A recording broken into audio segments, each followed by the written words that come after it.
The town of Engine was one of those places that seemed quiet even when it was noisy. Roosters crowed every morning, children ran between houses chasing each other, and mothers moved around with bowls balanced on their heads. Yet beneath the familiar rhythms was a kind of stillness, a sense that life here moved at its own slow, stubborn pace. It was in this town, in the heat and dust and laughter and struggle, that Daniel and Victor grew up believing the world was waiting for them. They had dreamed big dreams together. From the first year they met in university, they clicked like two pieces of a puzzle. Daniel was the quiet one, thoughtful and observant, the type who listened more than he spoke. Victor was the bold one, loud and confident, always ready to stand in front of people and talk his way into or out of anything. They balanced each other, supported each other, and survived the difficult semesters with a bond that felt unbreakable. During their final year, they would sit on the grass behind the faculty building, imagining the future. They talked about the companies they would work for, the cars they would buy, the houses they would build for their parents. Victor often joked, "Bro, watch out. We are going to scatter this world with success." Daniel would laugh, though quietly. He believed it too, just in a quieter way. On graduation day, when they tossed their caps into the air, the world seemed full. Full of possibility, full of promise, full of paths leading somewhere bright. They hugged each other, took pictures with their families, and told themselves that they had made it. They thought the hardest part of life was over. They were wrong. After graduation, the first month felt like a reward, a pause, a breath. They woke up late, visited old friends, helped their families, attended weddings of classmates who were already settling into life. They believed things would start aligning soon. The second month felt like a moment of transition. They began hearing familiar phrases. "Something will come. Be patient. Just keep trying." Daniel applied for dozens of jobs online, sometimes staying up past midnight to submit applications. Victor went from office to office, speaking passionately about his qualifications, convinced someone would see his potential. By the third month, life began to press on them. The first time Daniel received a rejection email, he shrugged it off. The second one stung a little. By the 15th rejection, he stopped opening emails with excitement. He already knew how they started. "We regret to inform you," became a phrase that scratched at his confidence like sandpaper. Sometimes he wondered whether he had wasted his years in school. He wondered whether he was really good enough. Victor's experience was different but equally painful. He had always been told he was impressive. Teachers praised him, friends admired him, people listened when he talked. But suddenly after graduation, nobody seemed impressed. Interviewers nodded politely and then never called. People who once said, "Just finish school, I'll connect you," suddenly had no connections left. Victor called one man repeatedly until the man finally said, "Stop calling me. There's nothing I can do." Victor didn't tell Daniel that part. As weeks turned to months, their friendship became a kind of therapy. Every week, they went to a small wooden bar near their street. The bar wasn't fancy, just wooden stools, warm beer, and a faded poster of a wrestler taped to the wall. But it was where men came to complain about life, so it felt appropriate. One night, Victor stared at his half-finished drink and said, "Bro, sometimes I feel like a complete failure." His voice shook slightly. It was the first time Daniel had heard him sound that defeated. Daniel looked down at the table. "We'll get through this," he said softly. "Something will show." But even as he said it, he wasn't sure he believed it anymore. Home life made everything worse. Daniel's mother tried her best to keep things normal. She would cook beans and insist he eat the larger portion. When he asked if she was hungry, she would smile and say, "I already ate," even though he knew she hadn't. He saw the tiredness in her eyes, the quiet sacrifices she made. It made him ache inside.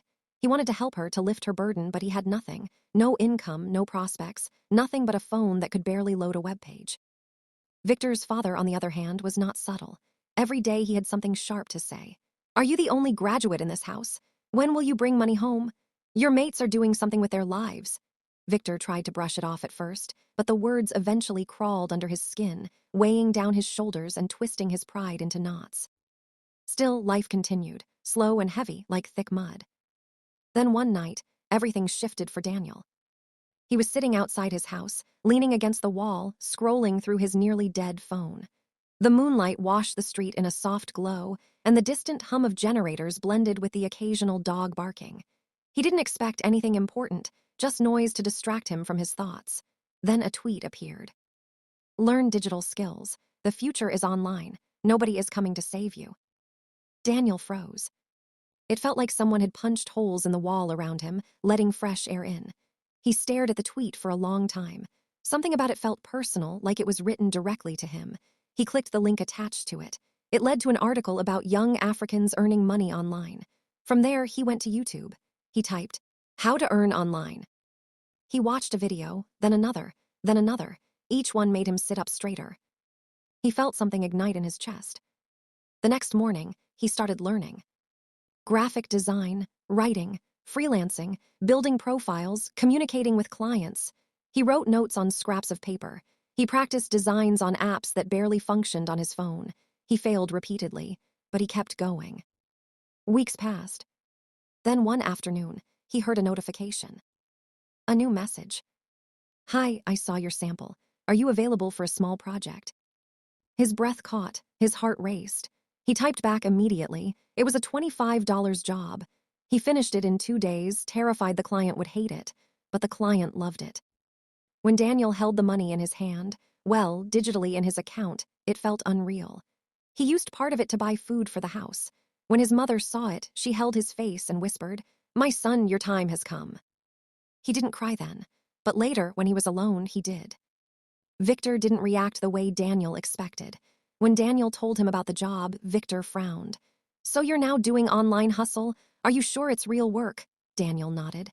"It works, learn it. We can do it together." But Victor shook his head. "I didn't go to school to sit at home watching YouTube videos. I want real opportunities." The words stung. Daniel didn't argue, but the disappointment settled in his chest. Victor continued chasing real opportunities, but the world didn't offer any. Instead, it pushed him further down. His father's complaints increased. Friends stopped picking his calls. His savings dried up. He borrowed money and couldn't repay it. Then came the day he was evicted. He had nowhere to go, no money, no options. Shame kept him from calling Daniel. Instead, he ended up sleeping in an uncompleted building. The floor was cold, mosquitoes were relentless, and every sound felt threatening. When it rained, he curled into himself, trying to keep his clothes dry. Meanwhile, things were shifting for Daniel again. He opened his email one morning and saw a message that made him blink repeatedly, thinking he was imagining things. "We would like to offer you a remote contract worth $8,000. He stared at it. His body went still. He whispered, "Jesus," under his breath. Then he stood up and paced. Then he sat down again. He read it 10 times to make sure it was real. When he told his mother, she collapsed into his arms crying. He used the money wisely, paid debts, repaired their roof, bought a laptop for his younger sibling. It felt like stepping out of a dark room into bright sunlight. But success brought pressure. More clients came, more expectations, more fears. One night, Daniel sat alone in his room, overwhelmed, shoulders slumped, tears rolling silently down his cheeks. He whispered, "God, don't let me lose this. I can't go back." Then he wiped his face and kept working. Life wasn't done testing him, nor was it done testing Victor. One evening, Daniel walked past a mango tree near an abandoned plot. There, a familiar figure sat slumped forward, hands dangling between his knees, clothes dusty, eyes empty. It was Victor. Daniel stepped closer. "Victor," he said quietly. Victor lifted his head slowly. His voice cracked. "My guy lifed on Show Me Pepper." Daniel's chest tightened. All the anger he had felt before gone. What remained was concern, empathy, friendship. "Stand up," Daniel said softly. "Come to my house." Victor hesitated. Shame flickered in his eyes. Daniel extended his hand. Victor took it. That moment became the beginning of everything that followed. Victor followed Daniel home quietly, his steps slow and heavy like a man carrying invisible weight on his back. He kept looking at the ground, avoiding eye contact with people they passed. Shame wrapped around him tightly, making him feel smaller with every step. Daniel didn't push him to talk. He simply walked beside him, steady and calm, like a lighthouse guiding a ship in stormy waters. When they reached Daniel's compound, Daniel's mother stepped out of the kitchen. She paused when she saw Victor's clothes, dusty, wrinkled, stained from nights sleeping on cement. Her eyes softened immediately. She had known Victor for years, since university days when he and Daniel used to walk home laughing about lecturers and exams. Without asking a single question, she said, "My son, go and wash your hands. Food is ready." Victor's lips trembled as he nodded. It had been days since he ate a proper meal. Daniel gave him an old towel and a shirt. "Use my bathroom, you'll feel better," he said. Victor whispered. Thank you, his voice barely audible. When they sat to eat, Victor ate slowly, almost cautiously, like he wasn't sure the food was meant for him. After a few minutes, he lowered his spoon and said quietly, Bro, how are you still helping me after everything I said to you? After how I behaved? Daniel leaned back slightly and sighed. Victor, you're my guy. We've been through too much together. Pride or no pride, friendship no be competition. He paused. Life humbled all of us differently. Victor swallowed hard. I'm tired, Daniel. I don't even know who I am again. Daniel nodded. Then let's start again. That night, Victor slept in Daniel's room. A small mattress lay on the floor beside Daniel's bed. He lay there staring at the ceiling long after the lights were off. For the first time in months, he felt safe, but he also felt exposed, stripped of the facade he had been carrying. He heard Daniel breathing steadily in the darkness and whispered a small, shaky sentence meant only for himself. I just want to get my life back. The next morning, Daniel woke him early. Let's begin, he said. Victor sat up, wiping his face. Begin what? Training, Daniel replied. You said you wanted to learn. Let's start before you change your mind. Victor exhaled slowly, nodding. They started with the basics. Daniel opened his laptop and explained the fundamentals of graphic design. Victor leaned in, his curiosity returning, though mixed with self-doubt. At first, everything looked confusing, layers, fonts, grids, color harmony. His lines were shaky, his designs unbalanced, his attempts sloppy. He rubbed his forehead repeatedly. I'm not getting this thing. My head is not cooperating. Daniel chuckled. When I started, I was worse than this. Relax, skills day grow. Victor tried again, and again, and again. He wanted to quit at least 5 times in the first hour, but every time he looked at the door, he remembered the cold nights in the uncompleted building, the sound of rain dripping onto the cement, the hunger gnawing at his stomach, the mocking tone in his father's voice. Quitting wasn't an option anymore. Over the next few days, Daniel taught him how to write proposals, how to communicate with clients, how to respond politely even when stressed, how to market himself online, and how to build an appealing profile. Victor absorbed everything like soil craving rain. But learning wasn't smooth. On the 4th day, Victor threw his pencil down and snapped, Daniel, this thing is not for me. Daniel didn't raise his voice. He simply asked, what's your alternative? Victor blinked. He had none. Daniel closed the laptop gently. Then we keep going. Victor sighed, picked up his pencil, and continued. Days grew into weeks. Victor improved slowly but noticeably. His lines became cleaner, his designs more balanced. He started understanding why certain colors worked well together. He began enjoying the process, not just the idea of making money, but the satisfaction of creating something from nothing. Then came the first breakthrough. One afternoon, while working in a small cafe with free Wi-Fi, Victor sent a proposal to a client. He expected to be ignored as usual. Instead, 10 minutes later, he received a reply. Hello, I like your sample. Are you available for a small $10 job? Victor stared at the message as if it were a mirage. His heart kicked against his ribs. He whispered, Daniel, Daniel, come.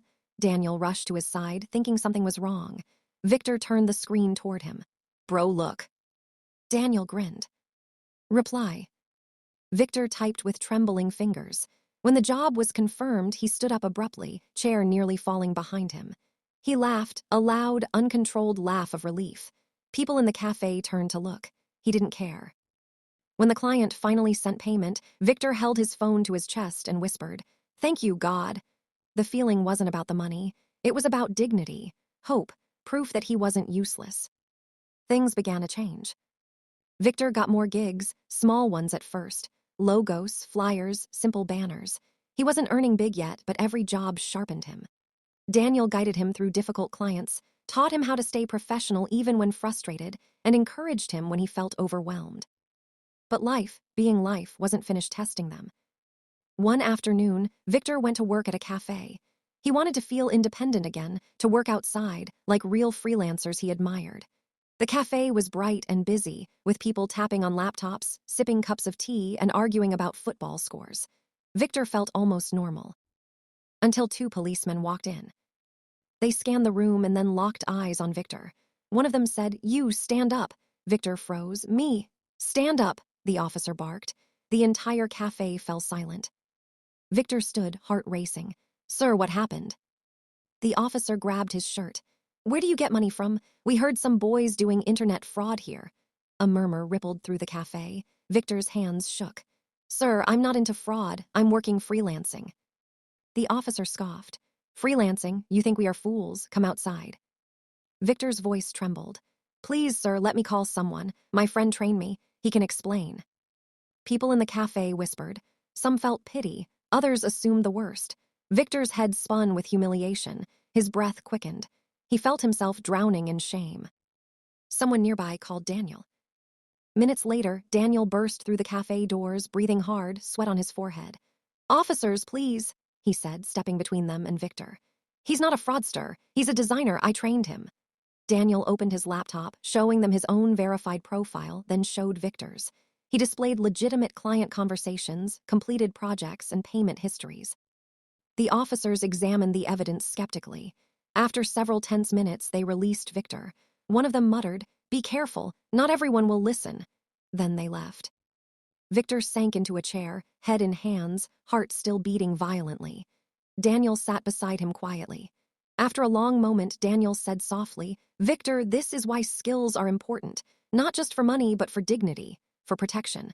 A man must know how to stand on his own." Victor nodded weakly, tears slid down his face. "Thank you," he whispered. "If you didn't come." Daniel cut him off gently. "I will always come." After that incident, Victor became even more determined.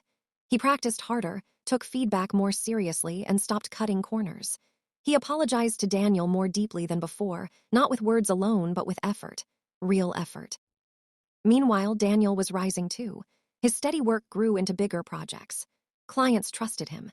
He refined his skills, expanded into other areas, and learned how to manage multiple jobs at once.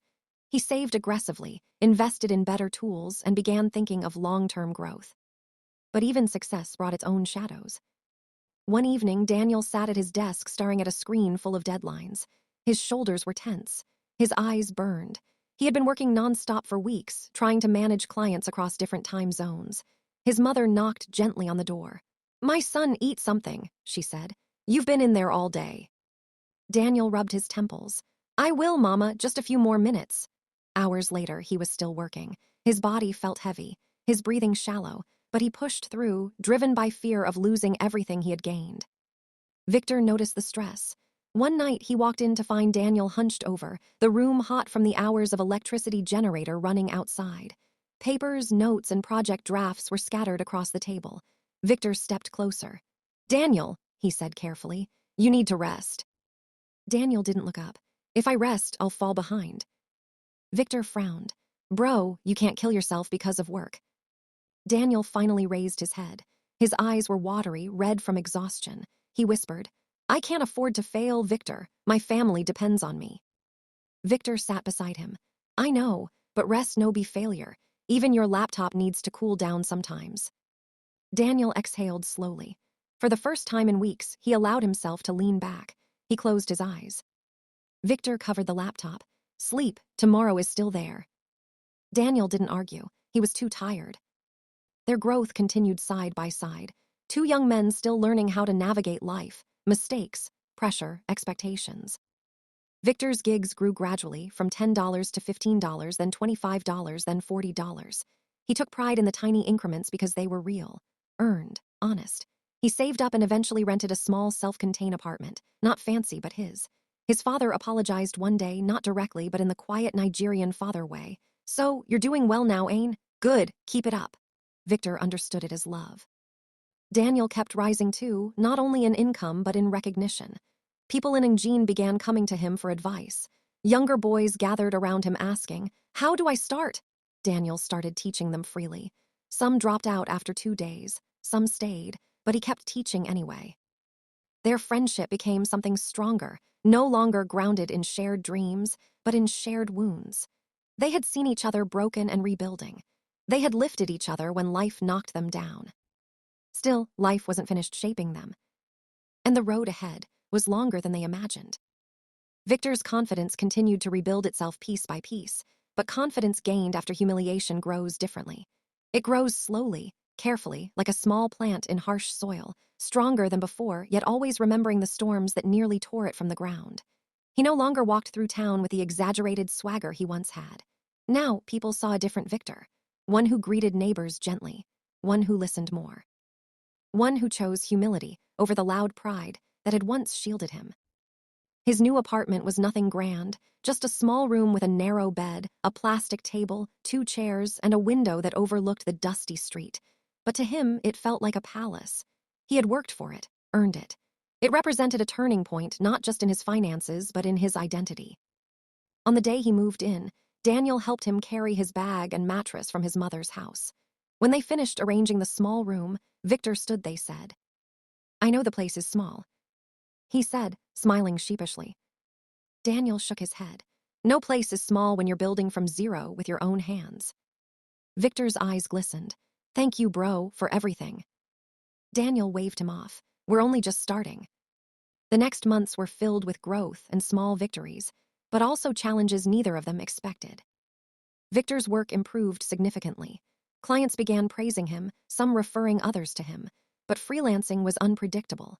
There were weeks when he got plenty of jobs and weeks when nothing came at all. Sometimes he stayed up late, panicking that he would fall back into the darkness he had just escaped. Sometimes he messaged Daniel at midnight saying, "Bro, I haven't gotten work since last week. My mind is shaking." Daniel always responded calmly. "It happens to everyone. Keep showing up, keep learning, keep improving." Meanwhile, Daniel's career soared. His designs were cleaner, more professional. His communication polished. His reputation grew. People called him for projects, consultations, even mentorship. He wasn't rich yet, but his income was stable enough to take care of his family. Still, the workload increased. Some days he felt like he was being swallowed by responsibilities. One warm evening, after hours of teaching the neighborhood youths, Daniel and Victor walked home together. Streetlights flickered on, casting dim yellow circles on the ground. The smell of fried plantain drifted through the air as they passed a food cellar. Victor kicked a stone lightly as they walked. "Bro, sometimes when I look at you, I wonder how you do it. You're never tired." Daniel laughed weakly. "I'm always tired. I just don't have the luxury to show it." Victor glanced at him. "You're carrying too much." Daniel shrugged. "It's life. We carry what we're given." There was a silence between them. Not uncomfortable, just thoughtful. Victor finally spoke. "Teach me how to balance like you." Daniel thought for a moment. "Start by accepting that you can't do everything. Decide what matters most each day and do that first, and rest when you need to." Victor nodded, absorbing the wisdom. They reached Daniel's compound, and Victor raised his hand for a fist bump. "Good night, bro." "Good night," Daniel replied. But even as Daniel entered his room, he felt a heaviness inside him. A feeling he had been ignoring for weeks. Pressure, expectation, fear of losing everything he had built. And life was about to test him harder. One Monday morning, Daniel received an email from one of his biggest clients, a brand he had worked with for months. The message was cold and brief. "Hello, Daniel. Due to internal restructuring, we are discontinuing freelance contracts. You have been a valuable contributor, but this is our final month working with you." Daniel stared at the screen. His throat tightened. That client contributed nearly half of his monthly income. Losing them meant losing stability, losing breathing room, losing the cushion that kept his family safe. He leaned back slowly, breathing unevenly. Not again, he thought. Please, not again. He closed the laptop and sat on the edge of his bed. His hands trembled slightly. The fear he had buried deep inside resurfaced like a wave crashing through a broken wall. His mother knocked gently. "My son, you're not eating." Daniel forced a smile. "I will eat later." She nodded and left, not wanting to disturb him. When the door closed, Daniel buried his face in his palms. He whispered, "Why now? Why this?" He spent the day applying for new gigs, updating his portfolio, sending proposals. Most got no response. Some were rejected. By evening, frustration pulsed behind his eyes. Victor stopped by later and instantly sensed something was off.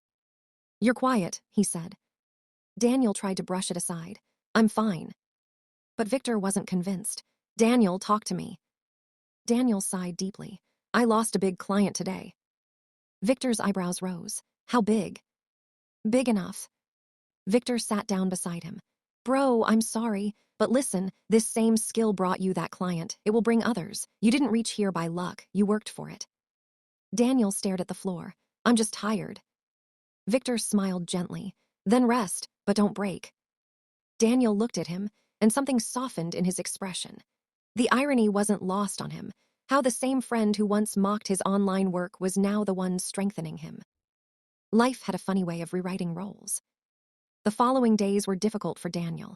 He worked tirelessly, sending proposals, delivering smaller jobs, attending client meetings, updating his skills. Some nights he slept on his desk, his laptop still glowing beside him. But slowly, very slowly, things stabilized again. 2 new clients hired him, not as big as the previous one, but enough to steady the ship. And that resilience inspired Victor even more. They both grew, but not equally or at the same pace. Victor still had setbacks. 1 month his income dropped drastically. Clients ghosted him. His landlord reminded him that rent would soon be due. Panic clawed at him. He paced his room, breathing heavily. He messaged Daniel, "I'm scared." Daniel replied instantly, "Come over." They sat on Daniel's balcony, watching the moon rise. Victor looked exhausted. "Bro, what if everything collapses again?" he whispered. Daniel leaned forward.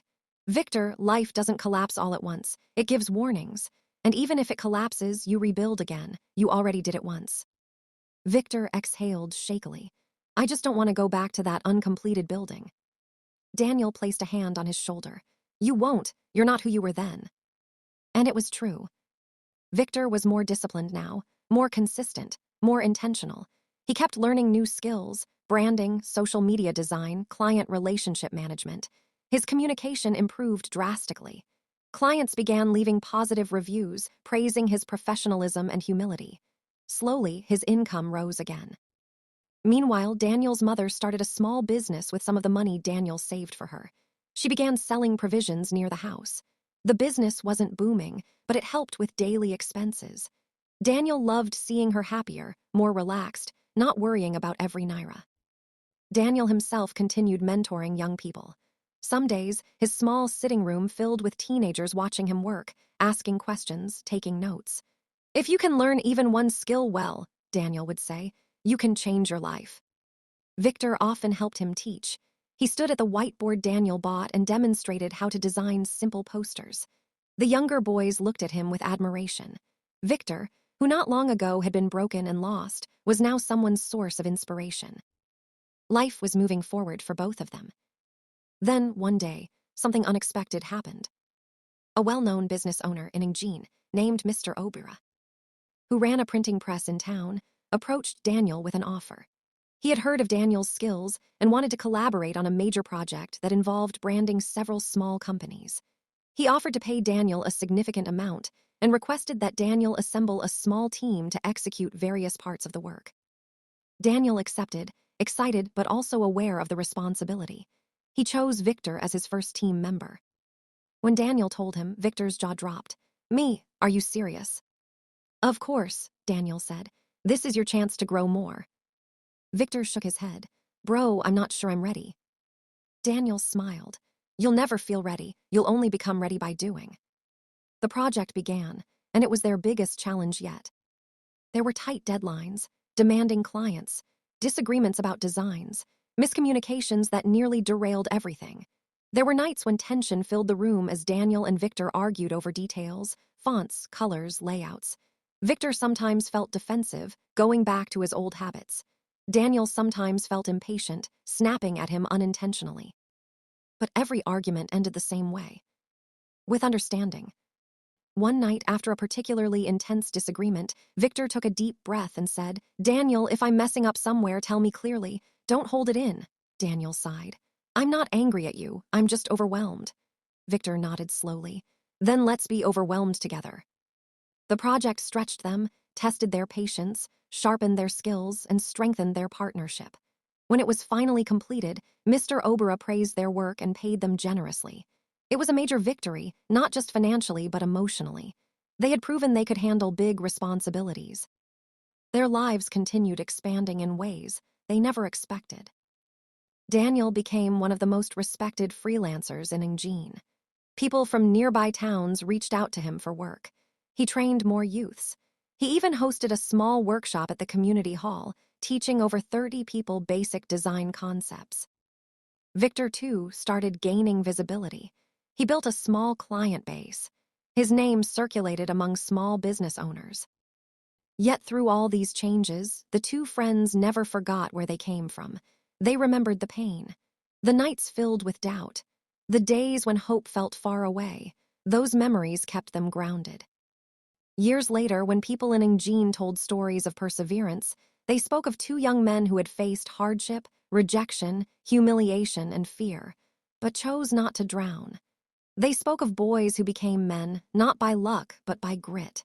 They spoke of friendship that didn't break under pressure, but deepened through it. Daniel and Victor's story became a reminder that success is not always about speed. That timing differs for everyone. That comparison kills joy. That pride delays growth. And that help, when given with sincerity, can rebuild a life. In the end, the two friends found success, but each at his own time in his own way. Daniel found it early by embracing change, discipline, and learning when society mocked unconventional paths. Victor found it later by letting go of pride, surrendering to growth, and allowing himself to be rebuilt. Both paths were valid. Both were real. Both were necessary. And life, with all its twists and sharp corners, shaped them into men who could look back one day and say, "We didn't arrive quickly, but we arrived." Because in the long, unpredictable road of life, the journey matters just as much as the destination. And sometimes, the road less taken is not the easiest, but it is the one that leads home.